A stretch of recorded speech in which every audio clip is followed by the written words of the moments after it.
Hi friends, ನಮ್ಮೆಲ್ಲ ಚಾಯ್ ಪ್ರಿಯರಿಗೋಸ್ಕರ ಇವತ್ತು ಅಲ್ಲ ಹಾಕಿ ಬೆಲ್ಲದ ಚಾಯ್ನ ಮಾಡ್ತಾಯಿದ್ದೀನಿ.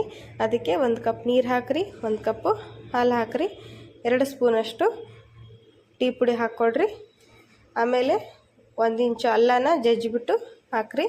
ಅಲ್ಲನ ಜಜ್ಜಿಬಿಟ್ಟು ಹಾಕಿದರೆ ಅದ್ರ ಫ್ಲೇವರ್ ಚೆನ್ನಾಗಿರುತ್ತೆ. ಇದು ನಮ್ಮ ಉತ್ತರ ಕರ್ನಾಟಕದ ಸ್ಪೆಷಲ್ ಬೆಲ್ಲದ ಚಾಯ್. ಖಡಕ್ಕಾಗಿರುತ್ತೆ, ಮಾಡ್ಕೊಂಡು ಕುಡ್ದು ನೋಡ್ರಿ.